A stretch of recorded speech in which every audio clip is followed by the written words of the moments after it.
Oh yeah, young Jamie tested positive for COVID, by the way. Turns out all podcasts are canceled. All Joe Rogan podcasts are canceled because young Jamie unfortunately tested positive. Shouts out, hearts in the chat for young Jamie. Hello, friends. So we have a situation. Young Jamie Vernon tested positive today for COVID. It sucks because it's like, first of all, young Jamie he's like that dam. You know how there's that dam meme where like the water is right on top, filled all the way to the brim, and then a dam is protecting that small village under the cliff. Young Jamie is that dam. As far as all of the misinformation goes on the Joe Rogan podcast, if it wasn't for young Jamie, an alumnus of Pull That Shit Up University, if it wasn't for young Jamie pulling that shit up, the amount of misinformation that would go on in all Joe Rogan Experience podcast episodes would be somehow worse. He just cucked the Kanye interview. I mean, what do you mean cucked? Kanye can fucking come back and do another interview with Joe Rogan. Young Jamie must be protected at all costs. Do you understand? The small village is Joe Rogan's brain. And yes, the water that young Jamie is holding is a sea of misinformation. Protect young Jamie at all costs. COVID-19. I tested negative. The rest of the staff tested negative. But Jamie tested positive. He thought maybe he had a sinus infection or allergies, but he has COVID. We were off last week. The episodes that aired, we had previously recorded, so I hadn't seen Jamie in about 9 days. And he said somewhere around Thursday, this past Thursday, he felt like shit for a day and then started feeling better on Friday. And by Saturday, he was mostly over it. Today, he says he feels 90%-ish, but it's COVID. So we canceled all the shows. We're happy he has a mild case, but we canceled all the shows. I'm keeping away from everybody and testing myself and testing the staff every day until we're in the clear. There's nothing we can do. So we're canceling all Warger says, I mean, Joe doesn't think social distancing matters, so it should be fine. Yeah. Wait, Joe, if you... Dude. Wait, Joe, but the last episode you said it doesn't matter. Masks don't mean anything. And that, like, if you're in the vicinity of someone with COVID, like, you definitely get it, even if you don't socially distance. So I don't understand. Trump rerun literally had guests all through the pandemic. Listen, at least he was like, he wasn't taking this shit seriously. No, that's not true. Rich people have been fucking literally taking this seriously. If there's one thing rich people don't want, they don't want to die, okay?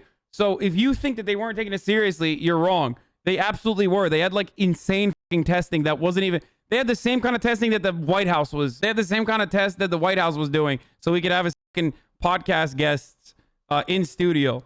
I know for a fact. That's what I was trying to tell you guys when I told you, like, I went to a friend's birthday and I was like talking to all these rich people there about like all the shit that they do. And I won't tell you what producers were telling me what kind of stuff they were doing, but there's a bunch of different ways that they are like, there's a bunch of different ways that like rich people test nonstop when they do these like sorts of events and stuff. If you see like a rich person's wedding, for example, an outdoors wedding, and you're like, what the why isn't nobody wearing a mask? It's because they have like these crazy, what is it called? Like a qPCR reader or something? Like they have literal molecular readers that that no longer just look at your antigen, like if you have the antibody or not no longer just look at the antigen test, but literally look at your entire, like literally look at if you have a COVID or not, whatever it's called. The Rock talked about this shit too when he got it. I mean, even with all of that, you still can't avoid it if you're constantly putting yourself at risk by being around people. Like, you're still going to potentially get COVID. To think that they're not taking it seriously is also incorrect. They certainly are. Podcast this week, and I won't know when we will do them again until we get It is a qPCR, right? I said it right then. I think it has to be, I think it's 10 days. And yeah, PCR replication so they can see whether or not COVID RNA is in their system. Like, they literally look through your fucking molecules. Quantitative PCR. It's like, it's a slow process, but apparently, like, if you have a qPCR reader, the qPCR requires a machine to image fluorescence corresponding to RNA presence. Is that what you mean? Yeah. Like, it takes like an hour apparently to look through like two people's entire scan. But if you have like 100 of those, like they go out and they purchase 100 of those from like labs and shit. I'm talking rich people shit. Do you understand? Like real rich people shit. It does. It takes like an hour or 2 hours apparently.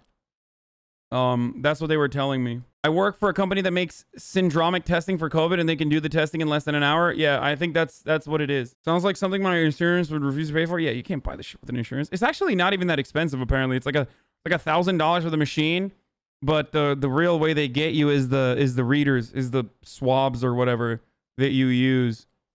Those are like 100 a pop or something, and then also like people that need to operate it that you need to hire. It's a couple $1,000s. It's not like $1,000 not expensive for a billionaire. Yeah. Wait, am I wrong? Maybe it's not $1,000. I guess maybe I'm wrong. Oh, they're 80K minimum. Never mind. I do that for a living. Those machines are 80K minimum. You can run 50 to 60 people samples a pop. I believe it's among the faster methods of doing testing with how reliable it is. Yeah. Why were you at a party? Don't you know there's a pandemic? I was not at a party. I was at a socially distanced dinner that was outdoors in the middle of a pandemic where everyone was wearing f***ing masks. Let's keep going. 3 negative test results in a row. So how do they wear masks and eat? Checkmate. No, you take the mask off when you're eating. So that takes us deep into next week. I don't know what we're going to do. We may do some shows remotely. We may do some shows with a substitute producer, which I really don't want to do, but we'll figure it out. And I'm happy that Jamie has. What is a socialist doing at a rich person dinner? I mean, you know, I can still be friends with rich people, right? Like, that's not a... Like, what do you want me to do? Sorry, brother. I know I've known you for like 8 years, but you're too rich for me now, so we can't be friends. You're supposed to be eating them? Okay. I sometimes can't tell if it's like a 14-year-old with a hammer and sickle on their account saying shit like that, or like chuds. It's usually... It's a mild case. I'm happy that he's feeling better, but obviously this is a fucked up situation. My apologies to all the guests. My apologies to all of you. It's out of my hands, obviously, and I will keep you posted. The right way hurts sometimes, lol. Yes, you are correct. Socialism is when you don't have friends who are wealthy. I love how you say rich people, like you're not included in that demographic. You could be more genuine. No, the reason why I don't say that is because then everyone fucking Haas mods. Like if I were to say, yes, I'm one of those people as well, despite being a leftist, then everyone would fucking turn around and exactly. That's why I don't say it. But you can fucking make your mind up on that. It's not like I'm hiding. You can see my subscriber count on the top right corner, idiot. Hi, YouTube. Please subscribe to my channel, Hasanabi. If you're watching this on one of the clip channels, please subscribe to my channel, the original one, Hasanabi, and also ring the bell.